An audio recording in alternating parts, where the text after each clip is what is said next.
ఈ స్తోత్రం కలుగును గాక. ప్రభు పేరిట అందరికీ నా వందనాలు తెలియజేస్తున్నాను. ఈ రోజు వాక్య ధ్యానం నిమిత్తము యెషయా గ్రంథము 61వ అధ్యాయము 1వ వచనము. ప్రభువగు యెహోవా ఆత్మ నా మీదకి వచ్చి ఉన్నది, దీనులకు సువర్తమానము ప్రకటించుటకు యెహోవా నన్ను అభిషేకించెను. నలిగిన హృదయము గల వారిని దృఢపరచుటకును, చెరలోనున్న వారికి విడుదలను, బంధింపబడిన వారికి విముక్తిని ప్రకటించుటకును దేవుడు తన పరిశుద్ధ వాక్యమును దీవించునుగా. ఈరోజు నా సందేశము చెరలోనున్న వారికి విడుదల. చెరలోనున్న వారికి విడుదల. మొట్టమొదటిగా మనం వాక్యాన్ని ధ్యానం చేస్తూ ఉన్నప్పుడు ఏ రీతిగా ఆయన ప్రజలు విడిపించబడ్డారు అన్నది మనకు కూడా విదితమే. ఇజ్రాయేలును దేవుని ప్రజలు ఐగుప్తు చెరలో ఉన్నప్పుడు అద్భుతముగా వారు చెరలోకి వెళ్ళినప్పటికే దేవుడు మోషేను చూశాడు. మోషేని మనము జమ్ము పెట్టిలో పెట్టిన బాలుడిగా శిష్యులుగా చూస్తాం, కానీ దేవుడు మోషేని ఒక నాయకునిగా, ఇజ్రాయేలును తన ప్రజలను విడిపించడానికి సమర యోధుడిగా దేవుడు చూచాడు. కాబట్టి ఇజ్రాయేలు ప్రజలను విడిపించడానికి మోషే నాయకత్వంలో ఐగుప్తు చెరలో నుంచి విడిపించడం జరిగింది. అదంతా కూడా మనము ధ్యానపూర్వకంగా నిజమని నమ్మి తెలుసుకుంటున్నాం. అలాగనే మరొకసారి ఇజ్రాయేలీలు పొరపాటు చేసినప్పుడు ఏ చెరలోకి వెళ్లారు? 270 సంవత్సరాలు బబులోను చెరలోకి వెళ్లారు నెబుకద్నెజరు పీరియడ్ లో. అప్పుడు కూడా దేవుడు తన అద్భుతమైన సహాయాన్ని తన ప్రజలకు అందించి తన భక్తులను లేవనెత్తి వారి కొరకు ప్రార్థించేవారిని, వారి కొరకు విచారించేవారిని, వారి పట్ల బాధ్యత కలిగిన వారిని దేవుడు లేవనెత్తి అక్కడ కూడా దేవుడు విడిపించడం జరిగింది. ఆ తర్వాత ఆదికాండంలోకి వచ్చినప్పుడు యోసేపును చేయని నేరానికి చెరసాలలో పెట్టడం జరిగింది. ఆ చెరసాలలో నుండి కూడా అక్కడ దేవుడు తోడై ఉండి తన ప్రార్థన, తన పరిశుద్ధతను దేవుడు గుర్తించి అక్కడి నుండి కూడా యోసేపును విడిపించడం జరిగింది. చేయని నేరానికి దానియేలును అగ్ని అనే చెరలోనికి, తన స్నేహితులను సింహాల బోనులోనికి పంపేటువంటి చెర. అంటే దేవుని ప్రజలు, దేవుని కొరకు నిలబడేటువంటి ప్రతి ప్రజ కూడా ఎప్పుడు ఏదో ఒక సమయంలో ఆ దుష్టుని చెరలోనికి వెళ్ళడానికి మనం గమనిస్తాం. అయితే అది ఏ చెరైనప్పటికీ కూడా దేవుని ఎదుట దేవుని కంటే గొప్పది ఈ లోకంలో ఏది లేదు. అన్నింటికన్నా పైవాడును, అన్నింటికన్నా గొప్పవాడును, అన్నింటినీ విడిపించగలిగిన వాడును, సమర్థుడైన వాడు మనము ఆరాధించే దేవుడు. కనుకనే ఆయన స్తోత్రార్పుడు. ఆయన సమస్త ప్రజల స్తోత్రముల మీద ఆసీనుడై ఉన్నాడట. ఆయన సింహాసనము వెండితో బంగారంతో చేసిన దానికన్నా దేవుని ప్రజలు సమర్పించే స్తుతుల మీద ఆయన సింహాసనాసీనుడై ఉంటాడట. స్తుతి చేయడం అనేది అందుకనే యథార్థవంతులకు శోభస్కరం. ఇదే మాట లూకా సువార్తలో కూడా మనం చదువుతారన్నమాట. లూకా సువార్త 4వ అధ్యాయము 18వ వచనంలో కూడా ప్రభువారు మొట్టమొదటి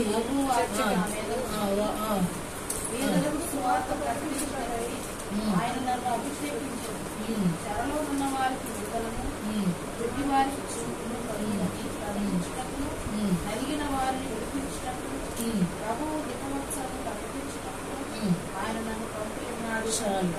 చూసారా, ఈ ప్రవచనం ప్రభువులో నెరవేర్పును మనం చూస్తున్నాం. ఆనాడు 700 సంవత్సరాలకు పూర్వమే యెషయా భక్తుడు యేసు ప్రభువుని గురించి ప్రవచించడం, ఆ ప్రవచనాన్ని ఆయన తీసుకొని బోధించడం కూడా ఈ రెండు మనం ఇప్పుడు చదువుకున్నాం.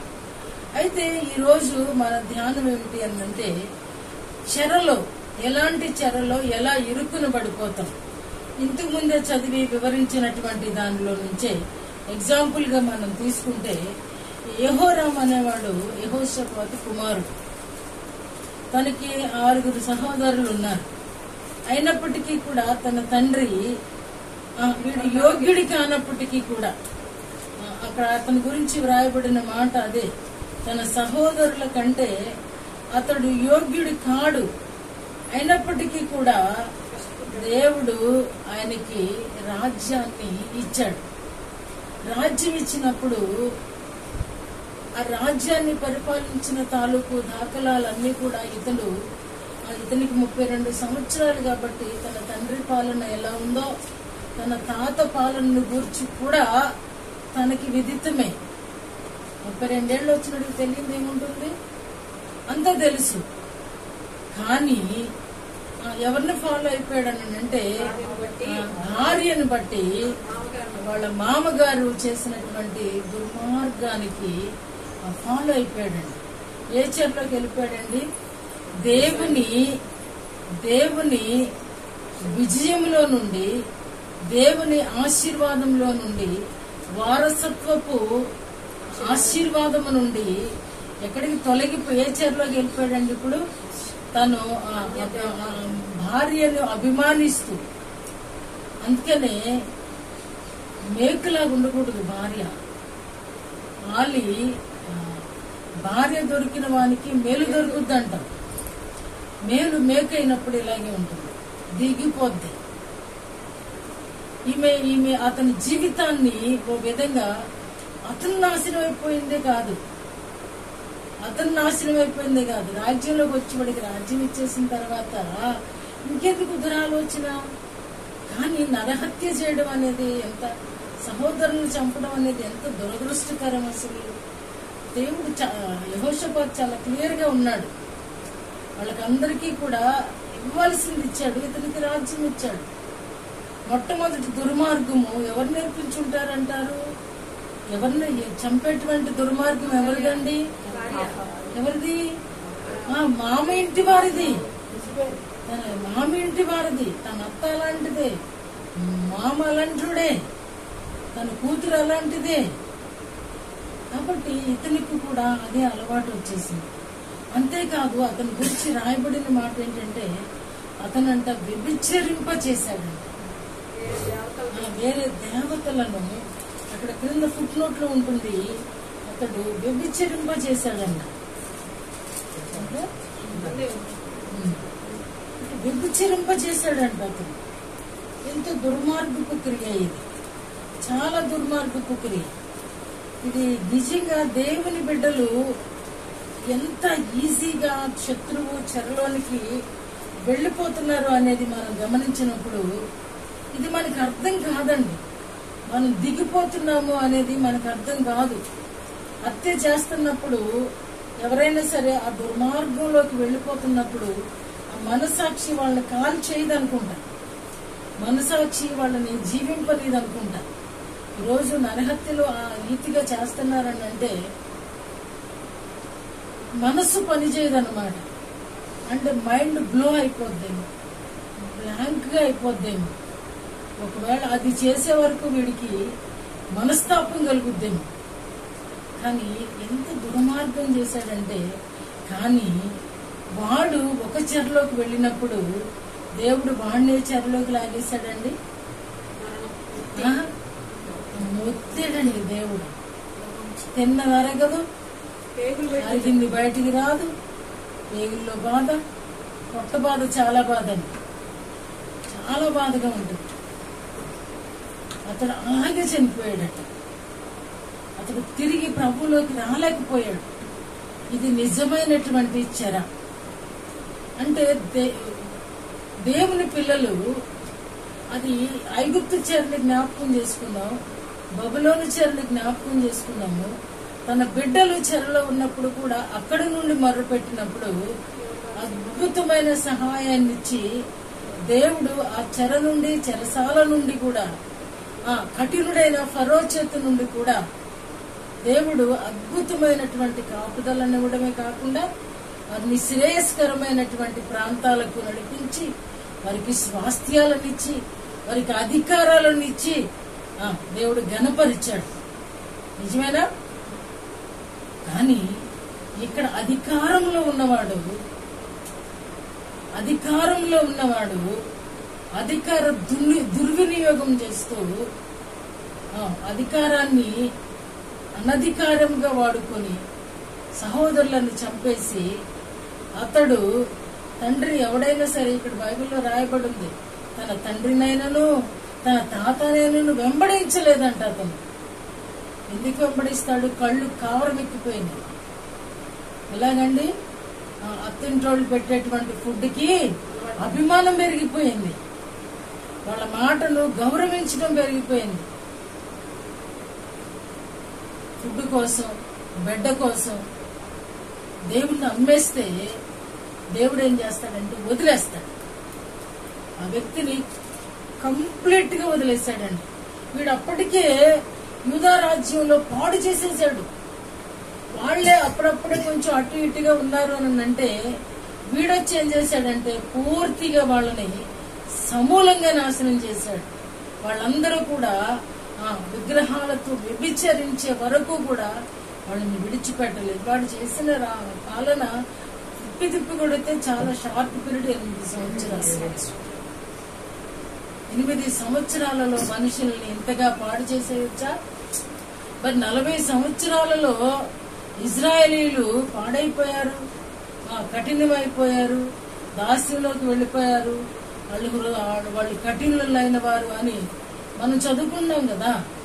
మరి 8 ఏళ్లలోనే ఈ రీతిగా అయిపోయినప్పుడు వీళ్ళు కూడా వాళ్ళేనా? గమనించాలి. మారడానికి 40 సంవత్సరాలు చాలలేదు, కానీ చెడిపోవడానికి, చెడ్డ పేరు తెచ్చుకోవడానికి 1 క్షణం చాలు. 1 క్షణం సరిపోతుంది. మంచి పేరు తెచ్చుకోవడానికి జీవితాంతం కావాలి. మంచి చేయడానికి జీవితాంతం కావాలి. ఒక చెడ్డ పేరు తెచ్చుకోవడానికి 1 క్షణము చాలు. ఇతని జీవితం అంతా కూడా ఎలా అయిపోయిందంటే పనికి రానివాడు. కనీసం వాళ్ళ పితరుల సమాధుల్లో కూడా పెట్టనలవిగా అన్నటువంటి పరిస్థితులలో యూదులందరినీ చెరిపేశాడు. తన సహోదరులందరినీ చంపివేశాడు. తనకు తాను కూడా శిక్ష తెచ్చుకున్నాడు. చివరికి వయసు ఉండగానే ఎక్కడికి పోయాడండి? సమాధికి చేరువైపోయాడు. ఇది నిజమైనటువంటి చెర. అంటే దేవుడు ఎన్ని సమస్యల నుంచి విడిపించినప్పుడు ఇతను కనీసం అంత బాధను అనుభవిస్తూ కూడా దేవుని తట్టు తిరగలేదంటే హృదయము ఎంత కఠినమైపోయింది. ఇప్పుడు అర్థమవుతుందా ఎందుకని యెహెజ్కేలుతో ప్రభు అంటాడు, వారు కఠినులు, నీ మాట వినరు. అన్యులైతే నీ మాట వింటారు. వాళ్ళకంతా తెలుసు, వాళ్ళకి బైబిల్ తెలుసు, ధర్మశాస్త్రం తెలుసు, అందుకే చెడిపోతున్నారు. ఈరోజు ఇంతకాలం బట్టి ప్రభువుని నమ్మినటువంటి మన జీవితాలలో ఈ యెహోరాం అనేటువంటి వాడి స్వభావం ఏ మూల దాగుందో మనం వెతుక్కోవలసిన అవసరం ఉంది. లేదు అని అబద్ధం ఆడకూడదు, ఉంటుంది. దేనికొక దానికి ఎడిట్ అయ్యి, దేనికొక దాన్ని విడిచిపెట్టలేక, ఏముందో గ్రహించలేక, ఏముందో తెలుసుకోవడం కష్టమండి. మనలో హృదయం అంట మోసకరమైందంట, తొందరగా బయటపడదంట. అది త్వరగా మనకి తెలియనివ్వదు. దానిలో ఉన్నటువంటి చెడుని కప్పివేసేసుకునే స్వభావం, ఆ స్వభావం దాన్ని ఒక ముసుకేసేసుకుంటుంది అనమాట. పడనీరు అంటే చావు కన్నా సిద్ధమవుతారు కానీ ఆ స్వభావాన్ని మాత్రం తెలుసుకోవడానికి మనుషుడికి కష్టం అనేది ఇతని క్యారెక్టర్ చూస్తున్నప్పుడు మనకు అర్థమవుతుంది. కనీసం మొర్రపెట్టడం రానివాడు, ప్రభు వైపు చూడనివాడు. ఎందుకంటే వ్యభిచారము అని అంటే విగ్రహంతో కలిసిపోయాడు వీడు. అంటే ఎంత డీప్ లోకి వెళ్ళిపోయాడో చూడండి, ఏ బాధలోకి వెళ్ళిపోయాడో చూడండి. శత్రువు ఎంత కుయుక్తిగా ఇతన్ని త్రిప్పివేసిందో చూడండి. సాధారణంగా ఏమంటారంటే మీ మీ మీ మీ స్నేహితుడు ఎవరో చెప్పు, నువ్వేదో చెప్తానంటారు. లోక సామెత ఏమంటదంటే గేదె గట్టులో మేస్తే దూడ ఏదో మేస్తుందా అంటారు. కానీ ఇక్కడ అలా జరగట్లేదు. ఆసా చాలా బెటర్. యెహోషాపాతు కూడా పడతా లేస్తూ పర్లేదు, మరీ దేవునికి అంత ద్రోహం ఏం చేయలేదు. కానీ వీడు పరమద్రోహి. వాడు కడుపునెలా పుట్టాడు, రాజు కడుపునెలా పుట్టాడు. ఎలా పుట్టాడు అనంటే మనకే ఇది అర్థం కాదు. పరిస్థితులు, ఆకర్షణ మనిషిని తిప్పివేస్తుందండి. మనుషుల ఆకర్షణ త్రిప్పివేస్తుందండి. ఒక్క పూటి కొరకు జ్యేష్ఠత్వాన్ని వేసి తిండి ఎంత దౌర్భాగ్యమో చూసారా. అందుకనే దేవుడు అంటాడు, నీవు తిండిపోతువైన ఎడల నీ గొంతుకకు కత్తి తగిలించుకోమంటాడు. కత్తి కట్టుకోవాలండి. నిజంగా కేవలము వాళ్ళు చూపించిన సాతాను ప్రేమ. అల్లుడంటే గౌరవం ఇస్తాం కదా అని కొడుకైపోవడం. కొడుకే, ఎవరి ప్రయారిటీ వాళ్ళకే ఉంటుంది. కానీ ఇతనికి ఇక దిక్కుమొక్కు లేకుండా చేసుకున్నాడుగా. ఇతనికి కనీసం నా అనేవాళ్ళు లేకుండా అయిపోయారు కదా. తండ్రి చనిపోయాడు, తల్లి చనిపోయి ఉంటారు, లేదా ప్రయారిటీ లేదు. బ్రదర్స్ అందరినీ చంపేసుకున్నాడు, ఒంటరి వాడు అయిపోయాడు. అందరూ వాళ్ళే అయిపోయారు. ఇప్పుడు చూసారా సాతాను ఎలా చేశాడండి, వాడిని ఒంటరి వాడిని చేశాడు. సాతాను ఎప్పుడు కూడా ఒంటరి వాడిని చేస్తుందండి. ఒంటరి వాళ్ళని చేసిన తర్వాత అప్పుడు యుద్ధం ప్రారంభిస్తుంది ఇతని జీవితంలో కూడా. అయితే ఒంటరిలో యోసేపు కూడా ఒంటరి వాడే అయినప్పటికీ తన తల్లిదండ్రులు నడిచిన సన్మార్గములో నడిచినటువంటి పరిశుద్ధ జీవితాన్ని కలిగి ఉన్నవాడు యోసేపు. ఆయన దగ్గర ఎవ్వరు లేరు చెప్పుకోవడానికి, ఆయన బాధ చెప్పుకోవడానికి. ఇంక వీడు రాజుగా ఉన్నాడు. సైనికులు, సామంతులు, ధనము అంతా కూడా విస్తారంగా ఉంది. కానీ ఎన్ని ఉన్నా మనస్సును కాచుకోలేకపోతే, మనస్సు మాట వినకపోతే ఇదిగో ఇలాంటి దౌర్భాగ్యమే మనం చూడాల్సి వస్తుంది అన్నమాట. కాబట్టి చెరలో నుండి విడుదల. ఈరోజు ఇతని జీవితాన్ని మనం చూసినప్పుడు మనమే ఇంకా ఏదైనా చెరలో ఉండి విడుదల పొందనేరకపోతున్నాము. కొన్నిసార్లు తల్లిదండ్రుల కట్లుంటాయి, కొన్నిసార్లు భర్త కట్లుంటాయి, కొన్నిసార్లు భార్య కట్లుంటాయి, కొన్నిసార్లు బిడ్డల కట్లుంటాయి, కొన్నిసార్లు స్నేహితుల కట్లుంటాయి, కొన్నిసార్లు మనమే మనకి గురిలాగుంటాం. మనకే అది ఎప్పుడో తెలుసా, ఆ పరిస్థితి ఎప్పుడు అనుభవిస్తామో తెలుసా, మనం ఒంటరి అయినప్పుడు.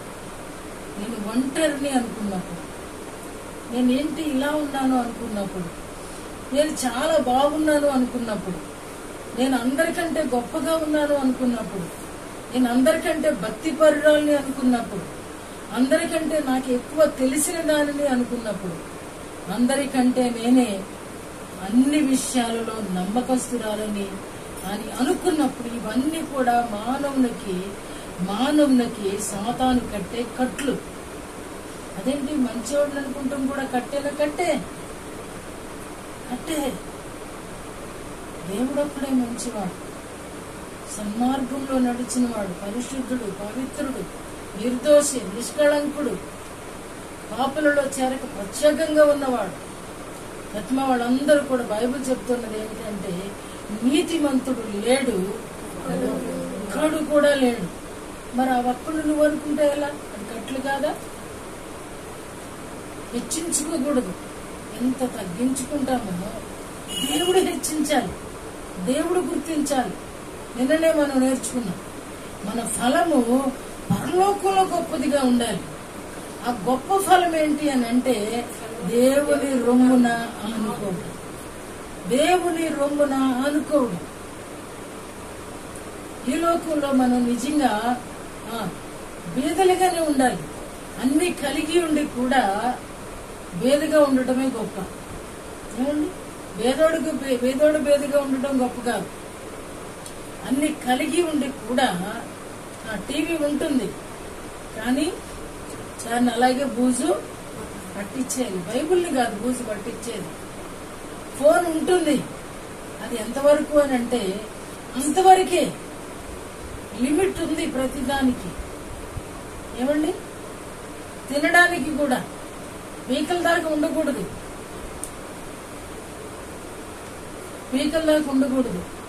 ఏదోళ్ళలాగానే తినాలంట చెప్తున్నారు. ఇప్పుడు ఆరోగ్య సూత్రాల వాళ్ళు చెప్తున్నారు భేదోళ్ళలాగా తినండి అని, పనివాడిలాగా తినండి అని. కాబట్టి ఏది కూడా మనను మనమే పెట్టుకుంటాం అవుతుంది చెరలో. కాబట్టి యెహోరామును చూసినప్పుడు మనం ఎంతో సరి చేసుకోవాల్సిన పరిస్థితి ఉంది. యోసేపుని చూసి ఎంత సంతోషిస్తామో ఇతన్ని చూసి అంత దుఃఖపడతాం. ఎందుకంటే ఇతడు కూడా యూదుడే, ఇతడు కూడా ఇజ్రాయేలు నుండి వచ్చిన వాడే, ఆ సంతదే. కానీ ఇంతగా చెడిపోయి, ఇంతగా నాశనమైపోయి, దేవుణ్ణి విసర్జించే స్థాయికి ఎదిగిపోయి, ఎంత దారుణం ఆలోచిస్తావా? దేవుణ్ణి విసర్జించే అంత గొప్పడమా మనం?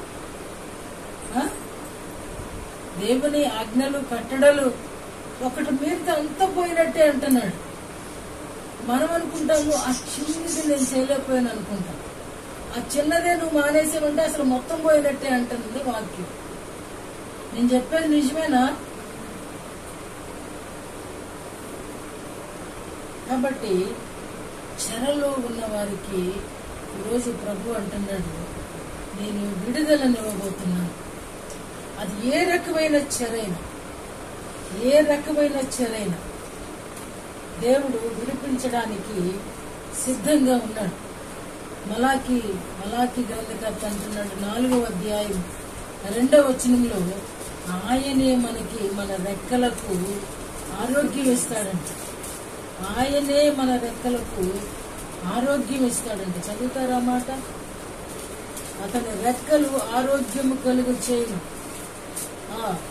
అయితే నా నామమందు భయభక్తులు గల వారి మీద నీతి సూర్యుడు ఉదయించును. అతని రెక్కలు ఆరోగ్యము కలుగు చేయను కనుక మీరు బయలుదేరి కొవ్విన దూడలు గంతులు వేయండి. దేవుడు స్వస్థపరిచే దేవుడు, దేవుడు విడిపించే దేవుడు. యెషయా గ్రంథం 35వ అధ్యాయంలో కూడా ఆ మాటలు మనం గమనిస్తాం. దేవుడే స్వస్థపరుస్తాడంట, దేవుడే విడుదలనిస్తాడంట, దేవుడే గురుడితనాన్ని తొలగిస్తాడట, దేవుడే గంతులు వేసేటువంటి అద్భుతమైన సహాయం. 35 ఆయన వచ్చి తానే మిమ్మల్ని రక్షించును. గుడ్డివారి కన్నులు తెరవబడును, చెవిటివారి చెవులు వినబడును, కుంటివాడి త్రిప్పివలే గంతులు వేయును, మూగవారి నాలుక పాడును. చూసారా యేసు ప్రభుని గురించి వ్రాయబడుతున్న మాట? ఆయన వచ్చి మీకు ఆరోగ్యమును కలిగచేయను. ఆయన వచ్చి మీ యొక్క గుడ్డితనం, చెవిడితనం, కుంటితనం, మోగతనం ఆయన రక్షించును. ఆయన రక్షకుడు. యేసు ప్రభుని గురించి యెషయా భక్తుడు ప్రవచనమెత్తి అంటున్నాడు, ఆయన వస్తాడు, ఆయన పుట్టబోతున్నాడు, ఆయన వచ్చి మీ ప్రతి గాయాన్ని కూడా మందు వేస్తాడు, మీ గాయాలు కడతాడు. అప్పుడు మీ గుడ్డితనం ఉండదు, మీ కుంటితనం ఉండదు, మీ మోగతనం ఉండదు, అచ్చర ఉండదు, ఏది ఉండదు. అందుకని దేవుని యందు భయభక్తులు గల వారి మీద నీతి సూర్యుడు ఉదయించును, ఆయన రెక్కలు ఆరోగ్యము కలిగించును. దేవుని యందు భయభక్తులు కావాలి. ఈ చెరలో ఉన్న వాడికి భయభక్తులు లేవు. చెరలోకి వెళ్ళినప్పుడు ఆటోమేటిక్ గా భయభక్తులు రావాలి. శిక్షలో ఉన్నప్పుడు, శ్రమలో ఉన్నప్పుడు ఖచ్చితంగా భయం కలుగుద్ది. చచ్చిపోతానేమో, ఎందుకండి గ్యాస్ తలకెక్కింది అనుకోండి, పోతాననిపిస్తుంది, నాకు అయిపోతుంది అనుకుంటా అనిపిస్తుంది. అది గుండెకి వచ్చేసింది అనుకోండి, అది పెట్టే హడావిడి మామూలుగా ఉండదు. అది హార్ట్ స్ట్రోక్ ఏమో అనిపిస్తుంది. మరి భయం ఎందుకు రాలేదు? భయం ఎందుకు రాలేదు? ఇలాంటి పరిస్థితుల్లో కడుపులో అంత బాగుంది అతనికి, భయం ఎందుకు రాలేదు కదా? అందరికీ భయం వస్తుంది కదా, అందరూ భయపడతారు కదా. భయం రాలేదు అని అంటే ఎంత మూర్ఖత్వం! ఆ హృదయాన్ని కఠినపరిచేసిందో చూస్తారా, ఆలోచిస్తారా?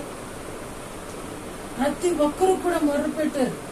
ఇశ్రాయేలీయులు చెరల నుండి మొర్రపెట్టారు, అయ్యా మమ్మల్ని విడిపించు, మేము ఈ బరువులు మోయలేకపోతున్నాం, ఈ కఠినుడు మమ్మలను ఈ దాస్యత్వంలో నుండి నలిపివేస్తున్నాడు.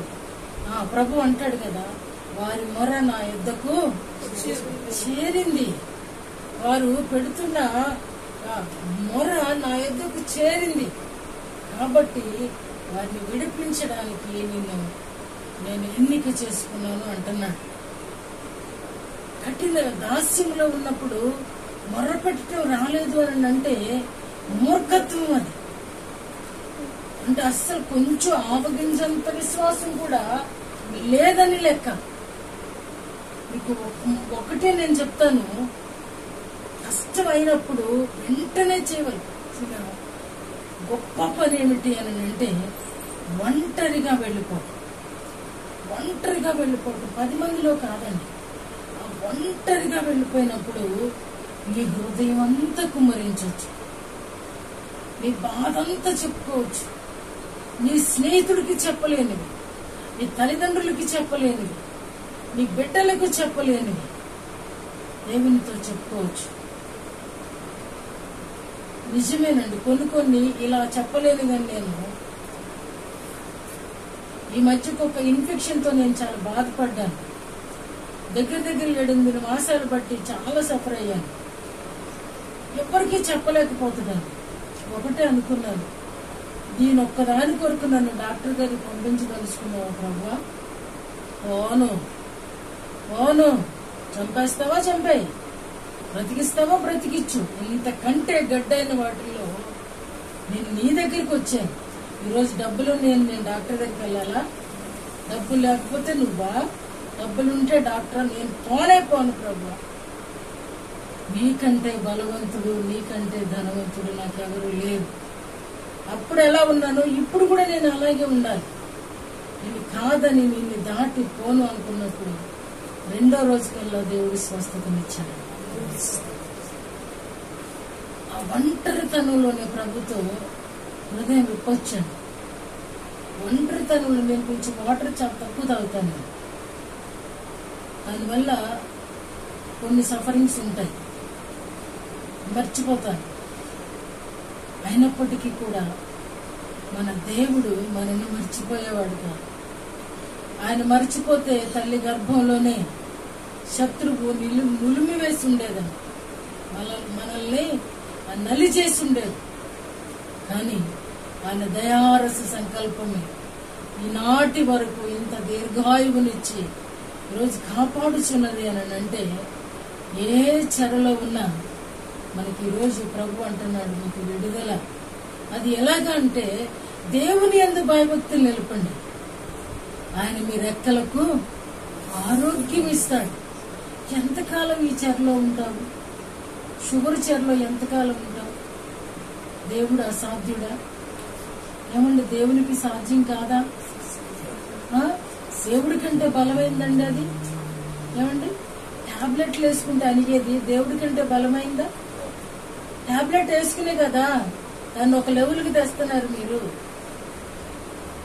తిరగండి, అడగండి దేవుణ్ణి, ప్రభువా చెరలో ఉన్న వారి కొరకు విడిపించడానికి ఎన్నో సంవత్సరాల క్రితమే మా ప్రవక్తలు ప్రవచించారే. ఆ నీతి సూర్యుడు వచ్చాడు కదా, నీతి సూర్యుడు ఆయన రెక్కలు ఆరోగ్యము కలిగిస్తాయి అంట కదా. అదే మాటను ఏమన్నాడంటే ఆయన సిలువలో, ఏమన్నాడంటే తను చెప్పింది కదా, నా గాయములే, పేతురు అంటాడు కదా, నా గాయములే నేను పొందినటువంటి గాయములే. ఆ నీతి సూర్యుని ఆ రెక్కల నీడకు వచ్చి మనం చేయాల్సింది ఏంటంటే ఆ విజ్ఞాపన చేయాలంట. ప్రభువా, నీకంటే ఇది ఎక్కువ, నీకంటే ఎక్కువ, నువ్వు ఎక్కువడు, అన్నిటికంటే గొప్పవాడనే కదా నువ్వు మేము ఆరాధించేది. నువ్వే దేవుడు అని కదా మేము నమ్మింది, నీవు మాత్రమే దేవుడు అని కదా మేము నమ్మింది. నీ రెక్కల నీడకు వచ్చేది ఎందుకు? పొద్దుటే లేచి పరిగెత్తుకుంటూ నువ్వు గొప్పవాడువనే, నిన్ను మహిమపరచాలనే. కానీ నన్ను భేదదానిగా చేస్తే ఎలాగ ప్రభువా? నన్ను భేదరాలుగా చేస్తే ఎలాగ ప్రభువా? ఈ చెరలో ఉంటే ఎలాగ ప్రభువా?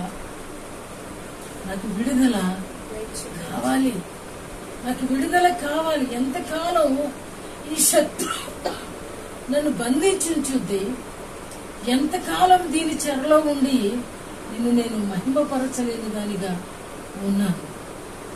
మనకి నిజంగా దేవుడు విడుదల ఇవ్వడానికి ఆయన సిద్ధ మనసుతో ఉన్నాడు. ఈ చెరలో ఉన్న వారికి అనేదే నాకు వినబడింది, కనుకనే దాని మీద నా ఫోకస్ ఉంది. కాబట్టి ఆయన నీతి సూర్యుడు, ఆయన ఉదయించినటువంటి సూర్యుడు. ఆ సూర్య కిరణాలు మన మీద పడినప్పుడు చాలా మంది ఏమనుకుంటారండి, ఆ ఎండలో నిలబడేది ఎందుకండి? ఏమొస్తుందండి? దేనికి పనికి వస్తుందండి? అది దేనికి పనికి వస్తుంది అంట. మరి అలాంటప్పుడు ఒక ఎండే మనకి ఎముకలకి సహాయం చేస్తున్నప్పుడు అసలు ఎండను కలుగ చేసిన సృష్టికర్త మనను మరుచినా అండి? స్త్రీ తన చంటి బిడ్డను మరచిపోద్దంట. నిన్న ఒక వార్త చదివానండి, అసలు ఎంత బాధో, ఎంత బాధో. నిన్న కర్నూలు ఆ దగ్గర బస్సు కాలిపోయింది విన్నాం కదా, 20 మందిలో చనిపోవడం. అందులో ఓ తల్లి, 2 చంటి బిడ్డలు కూడా ఉన్నారు. ఆ చంటి బిడ్డను హత్తుకుని ఉందంట. హత్తుకుని అంటే మరణంలో కూడా, మరణము నుండి కాపాడుకోవడానికి తన బిడ్డను హత్తుకుని అలాగనే కాలి బూడిదైపోయిందంట. వాళ్ళిద్దరూ కలిసే ఉన్నారంటండి ఆ బూడిద. అది చదివినప్పుడు ఎంత దుఃఖం అనిపించిందో. కానీ వాక్యం అంటుంది, స్త్రీ అయినా తన చంటి బిడ్డను మరుచునేమో, నేను నిన్ను మరువను. అది ఆ గాయాలలో చూడమనేది, ఆ చేతుల్లో చిక్కుకున్నాను అనేది ఎందుకనంటే ఆ గాయాల్లోనే, ఆ గాయాలలో మనం పాట పాడాం కదా, గాయాలలో నీ వ్రేలు తాకించి చూడు. సందేహం ఎందుకు, సందేహం ఎందుకు? నా గాయాలు నిజంగా గాయాలే. ఈ గాయాలను తాకండి. ఈ గాయాలలో నుండి స్రవిస్తున్నదే స్వస్థత. గాయం అయితే చీమ వస్తుంది, కానీ ఆయనకి రక్తం వచ్చింది. కానీ ఆ రక్తధారలు మనకి స్వస్థతనిస్తాయి. శిలువ మీద ఉన్నాడు దొంగ, ఏమండి? 2వ దొంగ ఎక్కడి నుండి వచ్చాడండి? ఆ చెరసాల నుండి వచ్చి మరణపు అంచులో, మరణానికి చేరువలో మరొక శిలువ మీద ఉన్న దొంగ విశ్వసించాడు. ఆయన దేవుని కుమారుడని నమ్మాడు. ఎంతలోకండి? చెరసాల విడిపోయింది, మరణపు అంచు నుండి జీవములోనికి దాటించబడ్డాడు. ఆయన తలుచుకుంటే ఎంతసేపు అండి? ఎంతసేపు పట్టిందండి శిలువ మీద ఉన్న దొంగకు? విశ్వసించిన వాడేమో నాశనం అయిపోయాడు, విశ్వసించిన వాడేమో జీవములోనికి, నిత్య జీవములోనికి ఉంచబడ్డాడు. దేవుడు తలుచుకుంటే ఎంతసేపు పడుతుందండి? అందుకే కొర కుమారులు అంటారు.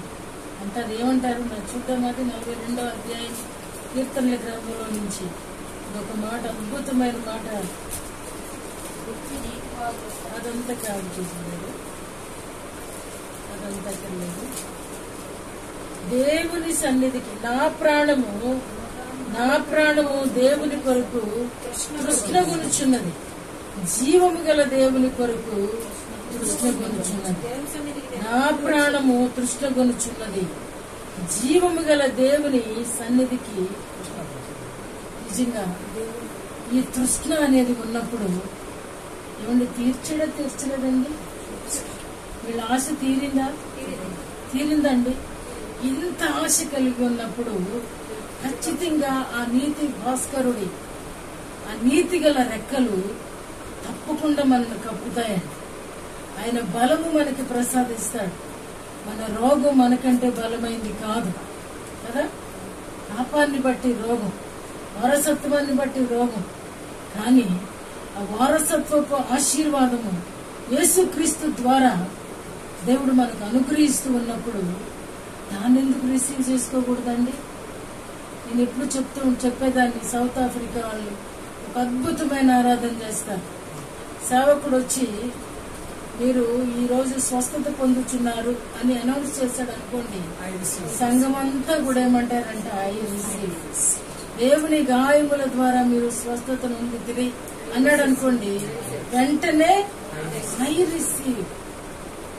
ఆ రిసీవింగ్ అనేది కావాలండి. వాక్యం అనేది మనకు వెత్తబడుతూ ఉన్నప్పుడు దాన్ని వెంటనే మనం దాన్ని తీసేసుకోవాలండి. ఇది నాది. మనం జనరల్గా ఏమనుకుంటామంటే ఏదన్నా ఆశీర్వాదం చెప్తుంటే మాత్రం అప్పుడు ఐ రిసీవ్ ఇట్ అనుకుంటాం. కానీ అన్నిటికీ మించిన ఆశీర్వాదము ఆరోగ్యమే. ఆరోగ్యమే మహాభాగ్యం అంట.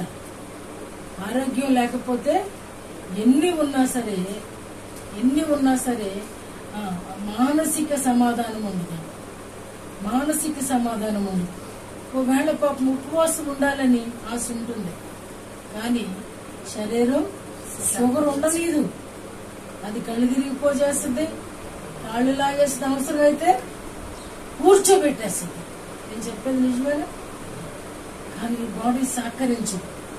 అలాంటప్పుడు దేవుని క్రమాన్ని కూడా పాటించలేనటువంటి దౌర్బల్యం.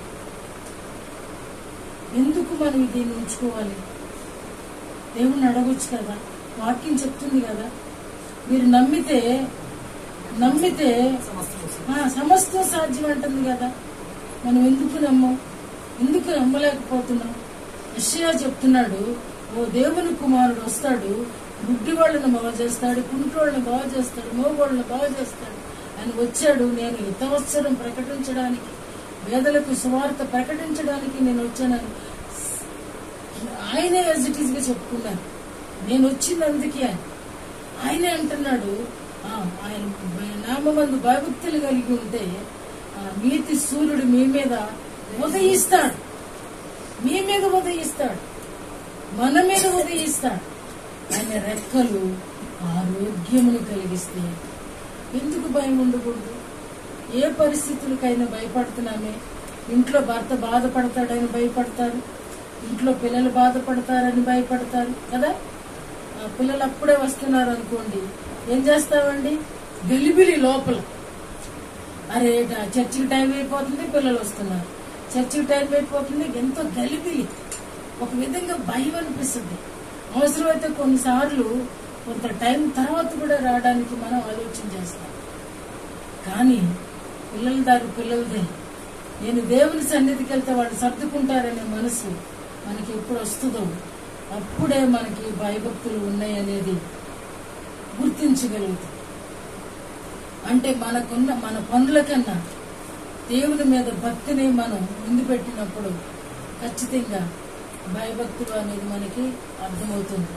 కాబట్టి దేవుడిచ్చేటువంటి స్వస్థతల వైపు, దేవుడిచ్చే చెర నుండి విడుదల వైపు మన అడుగులు పడాలని కోరుకుంటూ ప్రతి ఒక్కరూ కూడా మీ బాధ్యత మీరు తీసుకుంటారు. సంఘ బాధ్యత కొంతవరకు తీసుకుంటాం, కానీ ఎవరికి వాళ్లే ప్రభువా ఈ వాక్యం నువ్వు చెప్పావు కదా, ఈ వాక్యాన్ని మేము వినడానిక, ఈ వాక్యం విని వెళ్ళిపోవడానిక, ఈ వాక్యాన్ని అనుభవించడానికి కదా. ఈ వాక్యాన్ని మేము అనుభవించకుండా పొందుకోకుండా ఎలా విడుదల పొందుతాం? కాబట్టి ఈ చెర నేను అసహించుకుంటున్నాను ప్రభు. ఎవరైనా యోసేపుని యెహోరాముని ప్రక్కన పెట్టినప్పుడు ఎవరి ప్రక్కన నిలబడతారండి? మనం కూడా అంతే. ఈరోజు ఈ రోగం ఒకవైపు ఉంటే ఆ రోగం నుంచి విడుదల చేసేటువంటి దేవుడు ఒకవైపు ఉన్నప్పుడు ఆయన వైపుకి వచ్చి ఎందుకు మూలగం? రోగంతో మూలగడం ఎలా? రోగంతో బాధపడడం ఎలా? ఆ రోగాన్ని చేదరించుకోవచ్చు కదా. అవకాశం లేదంటారా? దేవుడు ఆ రీతిగా చేయలేడంటారా? ఏమండి, కొద్ది రోజులేనండి ప్రార్థన చేసింది నేను. అయితే ఇక దిక్కుమాలిన తరంగా నువ్వు మాత్రమే చేస్తావు అనే స్థితికి వస్తే ఆయన దాటిపోలేడండి. ఆయన దాటిపోలేడు. వచ్చాడు ఒక రాత్రిలాగే ప్రేయర్ చేసుకుంటానండి. ఆ ప్రేయర్ చేస్తూ ఉండగానే ఈ కంట్లో నుంచి ఇలా పొరవచ్చేసింది. ప్రేయర్లో నిజంగా కాదు, మరి దేవుని దయ వల్ల చూపు కనపడుతుంది. ఎంత కృప అండి. మీరు నాకంటే తక్కువ వాళ్ళ? నేనేమన్నా గొప్పదన్నా? మీ అందరికంటే దేనస్థితేనండి. కానీ ఆయన దయాళుడు, ఆయన స్వస్థపరచు దేవుడు. ఆయన మహిమ ఎవరికి ఇచ్చే దేవుడు కాదు. ఎందుకు డబ్బులు గోల్డ్ అని వేస్ట్ అయిపోతుంది? ప్రతివాళ్ళండి. మనకి రాజ్యంలో గొప్ప కదా. ఈ లోకంలో మనకి ఏం కావాలా? ఏమండి, పరలోకంలో గొప్ప కోసమే కదా ఇదంతా.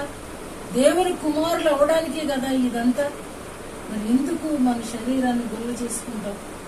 తినాల్సిన ఆహార పదార్థాలు తినలేకపోతున్నారు. ఏమండి, తిరగాల్సిన విధంగా తిరగలేకపోతున్నారు.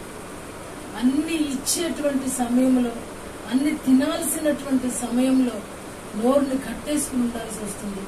ఆయన రెక్కల నీడకి రండి, ఆయన రెక్కలను ఆశ్రయించండి. ఖచ్చితంగా తను చెప్తుంది కదా, చాలా రోజులు బట్టి తన థైరాయిడ్ కొరకు ప్రార్థన చేస్తున్నాను నేను.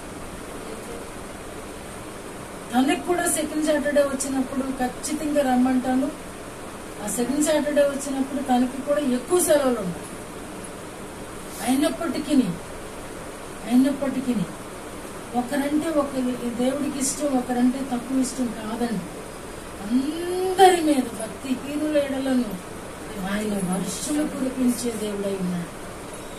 ఆయనకి తారతమ్యం లేదండి.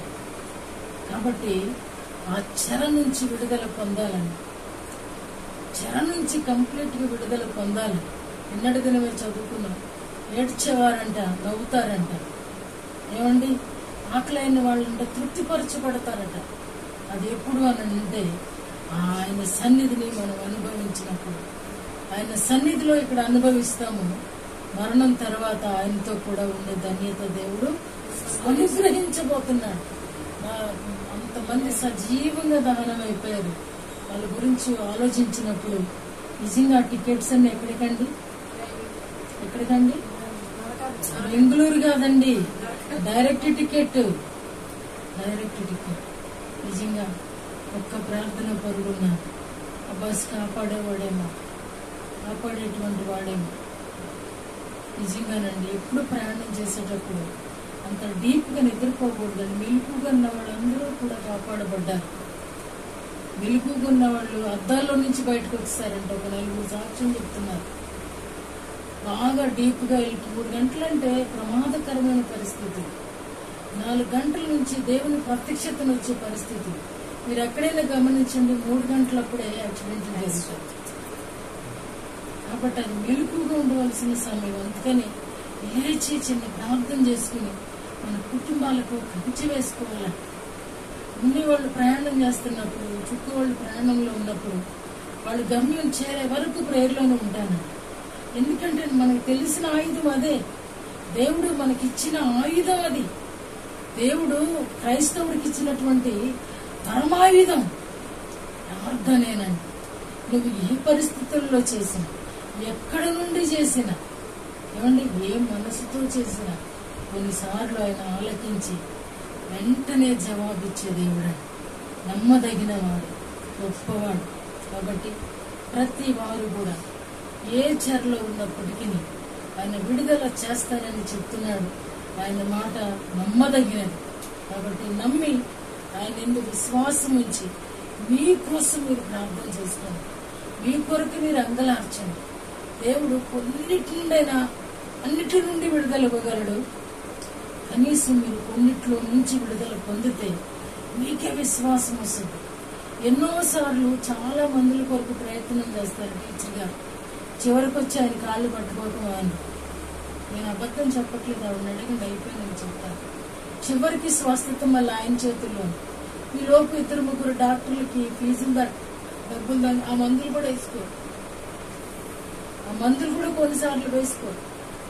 కారణం ఏంటి అంటే ఆయన ఏ చేయాలి అనుకున్నప్పుడు ఏ డాక్టర్ వల్ల కూడా కాదు, ఆయనే చేద్దాం అనుకున్నాడు. ఆయనే గాయపరుస్తాడంట, ఆయనే స్వస్థపరుస్తాడంట. ఆయన చేతులే గాయపరుచును, ఆయన చేతులే స్వస్థపరుచును. అది నీకు ఎలా అయ్యింది? దేవుడు ఎలా చేశాడు? అయ్యా ఇప్పుడు గుడ్డివాడై పుట్టుటకు వీడి కన్నవారా? ప్రభు అన్న మాట ఏమిటంటే దేవుని మహిమార్థమై ఇతడు గుడ్డివాడిగా పుట్టాడు. అంతేగాని వీడి కన్నవారు గాని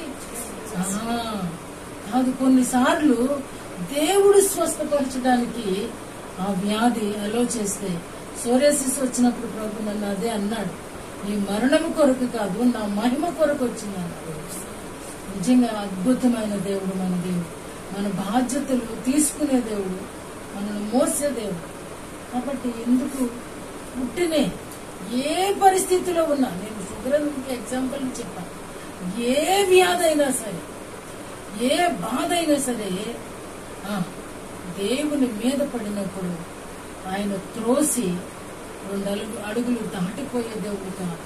నువ్వెక్కడ ఏడుస్తావో అక్కడే నిలిచి ఉండే దేవుడు, అక్కడే మాట్లాడే దేవుడు, అక్కడే ధైర్యపరిచే దేవుడు, అక్కడే లేవనెత్తే దేవుడు, అక్కడే స్వస్థతనిచ్చే దేవుడు. కాకపోతే ఒక ప్లేస్ అంటూ ప్రత్యేకమైనది దేవుని కొరకు కేటాయించుకో.